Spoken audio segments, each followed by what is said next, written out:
آثیر نکاح episode 20 skill uncle. حیا کو دیکھ کر شادین خانزادہ نے اسے بلایا اور خود کمرے میں چلا گیا۔ حیا اس کے غصے سے ڈرتے ڈرتے ہی اوپر کی طرف گئی تھی۔ کمرے کے دروازے کے سامنے کھڑی وہ اپنے دھڑکتے دل کو سنبھالتی تھوک نگل کر اندر کی طرف بڑھی تھی۔ وہ جو کل کر چکی تھی اب اس کا حساب بھی تو دینا تھا، اس لیے اب اس کا غصہ بھی تو سہن کرنا تھا۔ وہ کمرے میں اندر آئی تو شادین کمرے میں شدید غصے کے عالم میں ہاتھ کمر پر باندھے کھڑا تھا۔ حیا نے اسے دیکھ کر خود کو نارمل ظاہر کرتے ہوئے کہا، کیا ہوا آپ کو؟ کچھ چاہیے تھا؟ شادین نے آگے آیا اور وہ جو دروازہ تھوڑا کھلا چھوڑ چکی تھی وہ زوردار آواز میں دروازہ بند کرتا ہوا اس کی طرف مڑا۔ حیا نے تھوک نگلتے ہوئے اسے دیکھا۔ وہ ایک ایک قدم اس کی طرف بڑھاتے ہوئے بولا، کہاں تھی تم؟ چائے تمہیں لانے کا بولا تھا نا، کیوں نہیں آئی؟ اور کل رات کہاں تھی تم؟ میں نے کہا بھی تھا نا وقت پر کمرے میں آ جانا، لیکن تم نہیں آئی تھی۔ مجھے غصہ دلانا تمہیں لگتا ہے بہت پسند ہے۔ حیا اپنے قدم پیچھے لے جاتی بولی، میں انا جان کے پاس تھی اس لیے۔ وہ اتنا بول کر خاموش ہوئی تھی اور کچھ قدم وہ بھی پیچھے کی طرف بڑھی تھی۔ جیسے جیسے شادین اس کی طرف قدم بڑھا رہا تھا ویسے ہی وہ بھی اپنے قدم پیچھے کرتی۔ اب تمہارا کام میری ہر ضرورت پورا کرنا ہے، اور یہ بات انا جان نے بھی اچھے سے تمہیں بتایا ہے، لیکن تم جان بوجھ کر ان کے پاس ہی رہی تھی، ہے نا؟ حیا نے کہا، آپ کی ضرورت میں پوری نہیں کر سکتی ہوں۔ وہ اس کی اپنی طرف بڑھتے قدموں سے کچھ گھبرائی تھی۔ وجہ اس کا لہجہ بہت سرد تھا، جس کا مطلب تھا وہ کافی غصے میں ہے۔ شادین نے اس کو بازو سے پکڑ کر مرر وال کے ساتھ پن کرتے ہوئے اس کے دوپٹے کو پکڑ کر دور اچالتے ہوئے بولا، اس کی ہوش تو تمہیں داخلی دروازے پر نہیں ہوتی تو یہاں کیوں ہوتی ہے؟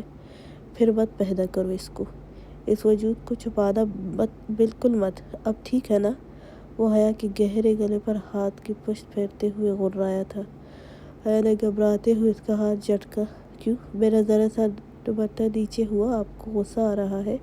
اور وہ جو آغا جان اور سب کے سامنے بنا دوپٹے کے رہتی ہے، آپ کی محبت اس کو تو کبھی یہ تک نہیں کہا کہ آغا جان کے سامنے ہی دوپٹہ ہی لے لو، یا یہ سب اس پر لاگو نہیں ہوتا، صرف مجھ پر جسے آپ نے دھڑلے سے اس گھر میں رکھا ہوا ہے نکاح کرنے کے لیے، یا وہ آپ کی محبت ہے اس لیے؟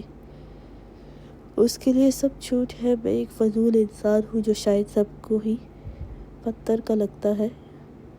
حیا نے بھی غصے سے اتنا کہہ کر اسے خود سے دور کرنے لگی۔ اس کی یہ حرکت اسے آگ لگا گئی تھی۔ شادین نے اب کی دفعہ ہاتھ اس کے وجود کی نازکی پر سختی سے رکھتے کہا، اگر اب مجھے پیچھے جھٹکا تو اچھا نہیں ہوگا، اور وہ میری نکاح میں نہیں ہے، تم میرے نکاح میں ہو، میری بیوی ہو، اس لیے ہاں، یہ سب صرف تم پر ہی لاگو ہوتے ہیں۔ حیا نے شکوہ کن نظروں سے اسے دیکھا، اور آغا جان سے کیا کہا ہے تم نے؟ ذرا بتاؤ مجھے، تم فارس کے ساتھ جانا چاہتی ہو؟ ہاں؟ کس کی اجازت سے؟ وہ شدید غصے میں بولا، اس کی گردن پر ہاتھ چباتے ہوئے بولا تھا۔ حیا کو معلوم تھا وہ اس وجہ سے غصے میں ہے۔ وہ خاموش رہی تھی۔ کچھ پوچھ رہا ہوں تم سے، جواب دو۔ اب حیا کا وجود لرزنے لگا تھا۔ وہ خود پر قابو کرتے ہوئے بولی، ہاں جانا ہے مجھے، اور آپ کی اجازت کی مجھے کوئی ضرورت نہیں ہے، مجھے آپ کے ساتھ نہیں رہنا، آپ شادی کریں اس سے اور مجھے طلاق دیں۔ مجھے ابھی وہ اس سے آگے بولتی کہ شادین خانزادہ نے اس کا وہی ہاتھ اس کی کمر پر لے جاتے ہوئے موڑا۔ حیا کراہ کر رہ گئی۔ کیا کہا تم نے؟ تم نہیں رہنا چاہتی ہو میرے ساتھ؟ ہاں، جان نکال دوں گا تمہاری، میری بے حیا بیوی۔ ایسا تو اب تم مر کر بھی مت سوچنا کہ میں تمہیں چھوڑنے والا ہوں، ایسا کبھی بھی نہیں ہوگا۔ شادی تمہاری مرضی سے ہوئی ہے تو اب آزادی کے لیے مرنا پڑے گا تمہیں۔ تمہاری سانسیں کھینچ لوں گا اگر پھر سے تم نے ایسا کچھ بھی کہا تو۔ حیا نے بھاری آواز میں کہا، نہیں رہنا مجھے آپ کے ساتھ۔ آپ کو ویسے بھی اس سے شادی کرنی ہے تو مجھے زبردستی اپنے ساتھ کیوں رکھنا؟ شاہزین نے اس کی پشت اپنے سینے سے لگاتے ہوئے اس کے کان کے قریب جھک کر کہا، ہر وقت کیا صرف اس کے بارے میں سوچتی ہو؟ ہاں، میرے بارے میں بھی سوچا کرو اور اس حویلی کے وارث کے بارے میں بھی۔ جب بھی تمہارے قریب ہوں تمہیں وہ یاد آتی ہے۔ حیا کو سب کی باتیں یاد آ رہی تھی۔ آمنہ کا سکون بھرا چہرہ بار بار یاد آ رہا تھا۔ آمنہ نے یہ بھی کہا تھا کہ بہت جلد اس کی شادی ہونے والی ہے اور وہ تم سب کو سرپرائز دے گی۔ وہ ڈاکٹرز کو بتا رہی تھی، نہیں وہ نہیں رہتی میرے ذہن میں، میں کیوں اس کو اپنے ذہن میں رکھوں گی؟ بس مجھے آپ کے ساتھ نہیں رہنا۔ ویسے بھی آپ کی شادی ہو جائے گی، پھر میری آپ کی زندگی میں کوئی ضرورت نہیں ہوگی۔ شاہزین نے اس کی گردن سے بال ہٹاتے ہوئے وہاں لب رکھے اور اس شدت سے رکھے کہ وہ سسک کر رہ گئی۔ حیا نے زور سے آنکھیں بند کی تھیں۔ پہلے تو تم نے خود کہا تھا کہ میں آمنہ کے ساتھ شادی بھی کر لوں تمہیں کوئی اعتراض نہیں ہوگا، تو اب کیا مسئلہ ہے؟ میں تمہیں اور اسے دونوں کو رکھ سکتا ہوں، اس لیے بکواس تمہارے منہ سے نہ نکلے۔ وہ کہتے ہی اس کی پچھلی گردن پر دانت گاڑ گیا۔ حیا نے سسکتے ہوئے زور لگاتے ہوئے اپنا ہاتھ چھڑوانے کی کوشش کی لیکن وہ شاہزین کی سخت گرفت میں تھا۔ اتنا آسان نہیں تھا اسے آزاد کرنا۔ شاہزین نے ایک ہاتھ اس کی زپ پر پھیرتے ہوئے کہا، تم کون سا مجھ سے محبت کرتی ہو جو اتنا فیل ہو رہا ہے تمہیں؟ میری دوسری شادی بالکل میری شادی کی شاپنگ بھی تم نے ہی کرنی ہے، اس لیے ابھی نکلتے ہیں اسلام آباد سے۔ اسلام آباد سے میری شادی کی شاپنگ کرتے ہیں کیونکہ مجھے آمنہ کو سرپرائز دینا ہے۔ تو اس کی شاپنگ میں تم میری مدد کرو گی کیونکہ تمہارے لیے بھی تو آنا جان ڈیزائنرز کو یہاں تک بلاتی ہے، تو میری دوسری بیوی بھی کوئی عام لباس تو پہنے گی نہیں، اور خاص کر میری گولڈن نائٹ پر۔ وہ ایسا تیار ہونی چاہیے کہ اس کی ایک ایک تیاری کو میں اپنے ہاتھوں سے اپنی جنونی لب سے بکھیر کر رکھ دوں۔ شاہزین خانزادہ نے ہلکی مسکراہٹ کے ساتھ اس کی گردن پر لب پھیرتے ہوئے سرگوشی میں بولا۔ حیا کو لگا اس کے وجود سے ابھی سانس نکل جائے گی۔ حیا کے گلے میں آنسوؤں کا گولا سا بنا۔ اس سے بات ہی نہیں ہو رہی تھی، اس لیے تو تم میری پسند کے بارے میں اچھے سے جانتی ہو نا۔ پچھلے 5-6 سال سے میرے کپڑے سے لے کر میرے اسٹائل تک کا تمہیں پتہ ہے، مجھے کیسے پسند ہے۔ تو مجھے پورا یقین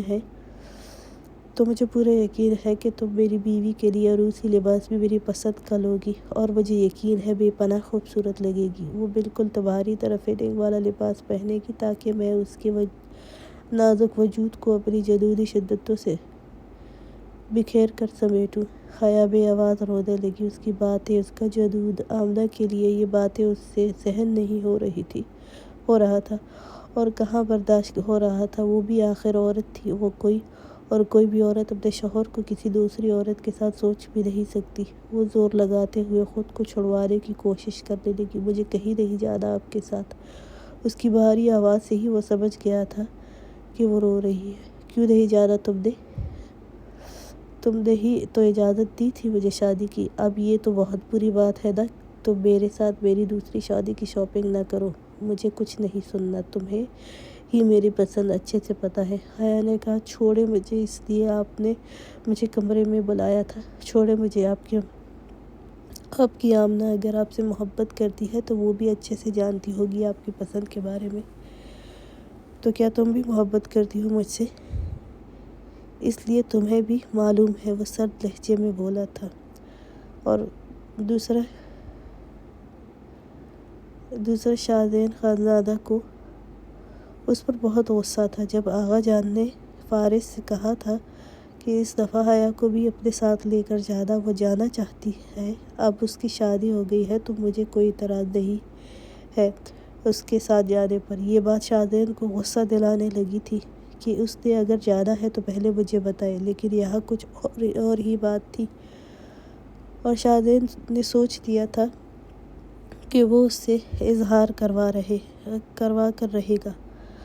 حیا نے کہا ٹھیک ہے کروں گی شاپنگ، لیکن پہلے آپ کو مجھے طلاق دینی ہوگی، اور آپ کو اس بات پر غصہ ہے نا کہ آپ سے جھوٹ بول کر نکاح کے لیے راضی کیا ہے، تو میں ابھی جا کر آغا جان سے بھی اور سب سے کہہ دوں گی کہ میں نے آپ سے شادی کے لیے جھوٹ بولا تھا۔ وہ بھاری آواز میں بولی تھی۔ شادین خانزادہ نے اس کا رخ اپنی طرف کرتے ہوئے سخت لہجے میں اس کے چہرے کے قریب جھک کر کہا، اب تم بتاؤ یا نہ، مجھے اس سے فرق نہیں پڑتا۔ وہ روتے ہوئے بولا کیا ہمارے خاندان میں طلاق ہوتی ہے؟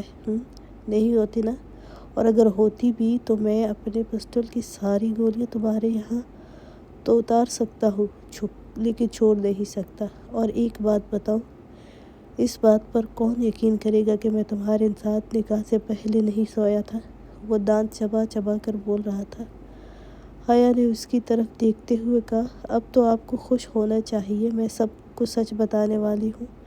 شادین نے کہا، اچھا اس سچائی سے اب کیا ہوگا؟ ہاں، صرف تم بدنام ہوگی اور کچھ نہیں ہوگا، اور طلاق تو کبھی نہیں ہوگی، بلکہ نہ تو تمہیں سزا کے طور پر میری شادی دیکھنی پڑے گی۔ آغا جان صرف اپنے خاندان کی لڑکی اس حویلی میں چاہتے ہیں، اور وہ تم ہوگی۔ وارث بھی تم ہی پیدا کرتی رہنا، اور میں آپنا کے ساتھ رہوں گا۔ وہ حیا کے نم چہرے کو دیکھ رہا تھا۔ وہ اپنا غصہ اس پر نہیں نکالنا چاہتا تھا۔ اب جب وہ خود اس کے بنا نہیں رہ سکتا تھا تو وہ دور ہونا نہیں چاہتا تھا۔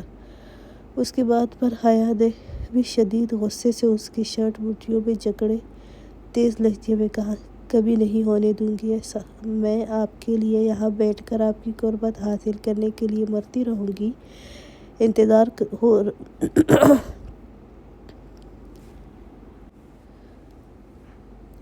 انتظار کرتی رہوں گی، اور آپ وہاں اپنی محبت کے ساتھ خوشیاں منائیں گے۔ وہ اس کے سینے پر زور دیتے خود سے پیچھے کرتے ہوئے بولی تھی۔ وہ بے تحاشا رونے لگی تھی۔ میں آپ کی دوسری بیوی نہیں برداشت کروں گی، اس لیے وہ آپ کی محبت ہے تو میں تو نہیں ہوں نا، مجھے آپ کو چھوڑنا پڑے گا، مجھے آپ کو طلاق دینا پڑے گا۔ شادین نے اسے بازو سے جکڑ پھر سے اپنے قریب کیا۔ حیا، اگر اب تم نے ایک دفعہ پھر طلاق کا نام لیا تو یہ رات تم پر بہت بری گزرے گی۔ میں بار بار اس بات کو اگنور کر رہا ہوں، لیکن اب نہیں کروں گا۔ حیا نے کہا، مجھے نہیں رہنا آپ کے ساتھ، میں اپنی ماں کی طرح نہیں رہوں گی۔ میں جس طرح میرے بابا نے میری ماں کو رکھا تھا، میں اس طرح نہیں رہوں گی۔ وہ اس سے دور ہوئی تھی۔ حیا کا دوپٹہ زمین بوس ہوا تھا۔ وہ شادین کو دیکھتے ہوئے پیچھے ہوئی تھی۔ میں آپ کی قربت کے 2 پل نہیں چاہتی ہوں۔ میں اس حویلی میں آپ کی خاندانی بیوی بن کر نہیں رہ سکتی ہوں۔ میں ایک اور حیا پیدا نہیں کروں گی۔ وہ گہری سانس لیتے ہوئے بولی تھی۔ میں ایک اور حیا کو پیدا کر کے یا سیڑھیوں سے گر کر مر جاؤں گی، یا کسی ایکسیڈنٹ میں اپنی جان سے جاؤں گی۔ وہ آہستہ پیچھے جاتے ہوئے گہری سانسیں لیتے ہوئے بول رہی تھی۔ اس کا وجود لرزنے لگا تھا، آنکھوں سے پانی بہہ جا رہا تھا۔ شادین جو شاید غصے میں تھا، حیا کو دیکھ کر کچھ پل ساکت ہوا تھا۔ حیا اسے اپنے ہوش میں نہیں لگ رہی تھی۔ نہیں، کوئی دوسری حیا نہیں آئے گی۔ وہ نفی میں سر ہلاتے ہوئے بولی تھی۔ میں آپ کی اولاد پیدا نہیں کروں گی، میں نہیں پیدا کروں گی کوئی حیا۔ میں کسی دردمند کے سامنے حیا کو نہیں ڈالوں گی۔ میں مر جاؤں گی، مجھے بھی وہ مار دے گا۔ میری حیا کو بھی اپنی عزت بچانے کے لیے کسی شادین کو ڈھونڈنا پڑے گا۔ میری حیا بھی کسی کی آغوش کے لیے تڑپے گی۔ میری حیا کو بھی کسی شادین سے محبت ہو جائے گی، اور پھر وہ بھی آپ کی طرح اسے ہر وقت بے سکون رکھے گا۔ میری حیا کے پاس آنا جان نہیں ہوگی نا؟ وہ اپنے سینے پر ہاتھ پھیرتے ہوئے بولی تھی۔ شادین کو لگا اس کا سانس اکھڑ رہا ہے۔ حیا اس کے منہ سے بے ساختہ نکلا تھا۔ آج پھر اسے حیا بارش والی رات کی طرح لگی تھی۔ حیا پیچھے مڑی تھی اور تیزی سے دروازے کی طرف گئی تھی۔ انا جان، وہ تیزی سے بولی تھی، اور دروازہ کھول کر نکلی تھی۔ شادین اس کے پیچھے گیا اور اسے بازو سے پکڑ کر اپنے قریب کیا تھا، اور اس کے منہ پر سختی سے ہاتھ رکھا تھا اور اسے واپس کمرے میں لایا تھا۔ حیا میری بات سنو، وہ نرمی سے بولا تھا۔ حیا نے اس کا ہاتھ اپنے منہ سے ہٹا دیا تھا۔ مجھے انا جان کے پاس جانا ہے پلیز، وہ شادین کو دیکھ کر خوفزدہ نظروں سے بولی۔ اس کے ہاتھ لرز رہے تھے۔ شادین نے اسے اپنے سینے سے لگایا۔ حیا اپنا آپ بار بار چھڑوانے کی کوشش کر رہی تھی۔ شادین نے اسے سختی سے پکڑا ہوا تھا۔ میرا دم گھٹ جائے گا، مجھے انا جان کے پاس جانا ہے خدا کے لیے، شادین نے کہا۔ انا جان نے مجھے تمہارے پاس بھیجا ہے۔ حیا نے اس کے سینے پر مکھی برساتے ہوئے کہا، نہیں، آپ آمنہ کے ہیں، میری صرف انا جان ہے۔ شادین نے اسے گود میں اٹھایا اور بیڈ پر بیٹھا۔ حیا کا وجود لرز رہا تھا، وہ کھڑی نہیں ہو سکتی تھی۔ خود حیا کے بالکل قریب ہوا۔ کیا حیا کو شادین نہیں چاہیے؟ وہ ویسے ہی حیا سے بولا تھا جس طرح وہ بول رہی تھی۔ کیا حیا کو شادین اچھا نہیں لگتا؟ ہاں، وہ حیا کی کمر میں ہاتھ ڈال کر اسے اپنے قریب کرتا ہوا بولا تھا۔ چھوڑے مجھے، مت چھوئے مجھے۔ وہ اسے خود سے دور کرتے ہوئے رو رہی تھی۔ حیا، میں کبھی بھی تمہیں نہیں چھوڑوں گا، میری آخری سانس تک۔ وہ اس کا سر اپنے سینے سے لگائے اس کے بالوں میں ہاتھ پھیرتے ہوئے اسے پرسکون کرنے کی کوشش کر رہا تھا۔ کافی دیر بعد اس کا رونا اور خود کو اس سے دور کرنا بند ہوا تھا۔ بس اب اس کی ہلکی ہلکی ہچکیوں کی آواز گونج رہی تھی۔ وہ ویسے ہی اسے اپنے ساتھ لگائے بیٹھا رہا تھا۔ وہ آہستہ سے بولا، حیا کیا ہوا ہے؟ تمہیں کس چیز کا خوف ہے؟ لیکن حیا نے کوئی جواب نہیں دیا تھا۔ شادین نے اسے پیچھے کیا تو وہ سو چکی تھی۔ شاید دل کا غبار نکل گیا تھا، وہ پرسکون ہو گئی تھی، یا شاید دل میں چھپا خوف کسی سے بیان کرنے کے بعد۔ شادین خانزادہ نے اسے تکیے پر لٹایا تو حیا نے اس کی شرٹ جکڑی ہوئی تھی۔ شادین خانزادہ اس کے اوپر جھکا تھا اور اپنے ہاتھ سے اس کے چہرے پر بکھرے بال ہٹائے۔ شادین نے وہ پسینے سے شرابور تھی۔ شادین خانزادہ اس کے چہرے کو دیکھ رہا تھا جو کچھ دیر پہلے بہت خوفزدہ تھی اور اب سو رہی تھی۔ اس نے جھک کر اس کے ماتھے پر لب رکھے تھے۔ شادین نے اس کے ہاتھ سے اپنی شرٹ نہیں چھڑوائی تھی، وہ ویسے ہی جھکا ہوا اس کے سوئے ہوئے معصوم چہرے کو دیکھ رہا تھا، پھر اس کے سرخ لبوں پر نرمی سے جھک کر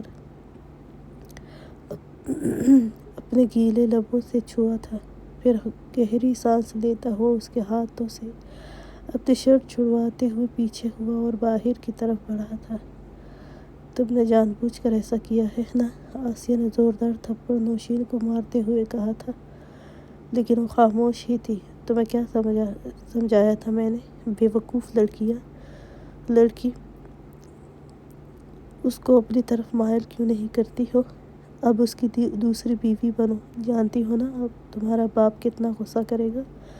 ارے تمہیں کیوں سمجھ نہیں آتا یہ سب؟ کتنی محنت سے تمہارے حق میں کیا تھا، آسیہ غصے سے پھنکارتی ہوئی بولی تھی۔ نوشین نے بیڈ پر بیٹھتے ہوئے کہا، پھوپھو مجھے بابا کے ساتھ ہی رہنا ہے، شاہنواز خانزادہ مجھے کبھی نہیں اپنائے گا۔ اب تو آپ کو اندازہ ہو چکا ہوگا نا؟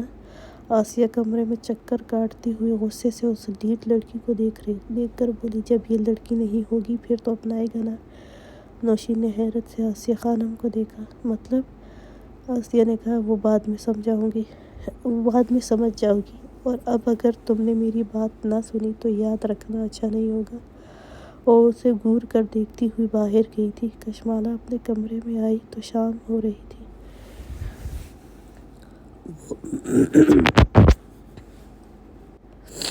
وہ آج تھوڑی خوش بھی تھی۔ شاہنواز نے اسے سب کے سامنے اپنی بیوی کہا تھا اور تب سے ہی سب کی نظروں میں اس کے لیے کچھ نفرت کم دکھی تھی، اس لیے وہ مسکرا رہی تھی۔ وہ شاہنواز خانزادہ کا انتظار بھی لاشعوری طور پر کر رہی تھی۔ وہ اسے بھی بتانا چاہتی تھی، لیکن وہ تھا کہ آج آ ہی نہیں رہا تھا۔ کشمالہ نے کپڑے بھی نہیں بدلے تھے اور وہ بالکنی کی طرف گئی تھی، باہر نہیں گئی تھی، لیکن پردہ ہٹا کر دیکھنے لگی تھی۔ کافی دیر بعد بھی وہ نہیں آیا تو وہ صوفے پر بیٹھ گئی تھی اس کو شاہنواز خانزادہ کا اپنے آس پاس رہنا اچھا لگتا تھا۔ اسے رات کے منظر یاد آنے لگے، اس کے ہاتھ کو چھونا۔ وہ مسکرائی تھی۔ وہ صوفے کے ہینڈل پر سر رکھے شاہنواز خانزادہ کے بارے میں سوچ رہی تھی۔ کچھ ہی دیر میں اس کی آنکھ لگ گئی تھی۔ شاہنواز خانزادہ کافی دیر فارس علی کے پاس تھا۔ وجہ یہ تھی کہ وہ اس سے بات تک نہیں کر رہا تھا، کیونکہ اس کے ادب کی باتوں کی وجہ سے شاہنواز خانزادہ کا سب سے لاڈلا فارس علی ہی تھا، اس لیے اسے منانا بہت مشکل لگتا تھا۔ آخر کار وہ اسے منا کر ہی اپنے کمرے میں آیا تھا۔ وہ اندر آیا تو نظر سامنے کشمالہ پر گئی تھی۔ وہ ساکت سا اس کے چہرے کو دیکھا تھا۔ وہ بچوں کی طرح دونوں ہاتھ سر کے نیچے رکھے سو رہی تھی۔ شاہنواز خانزادہ اس کے قریب گیا اور کشمالہ کے بالکل سامنے ٹیبل پر بیٹھ گیا تھا۔ اچھا جی، یہ ہے 20 ایپیسوڈ، جو کہ پچھلی آخری ایپیسوڈ ہے، پچھلی جو ایپیسوڈز ہیں ان میں سے۔ اور اس میں میری وائس اوور بہت بری ہے، کیونکہ میرا گلا خراب ہے اور فلو ہونے کی وجہ سے۔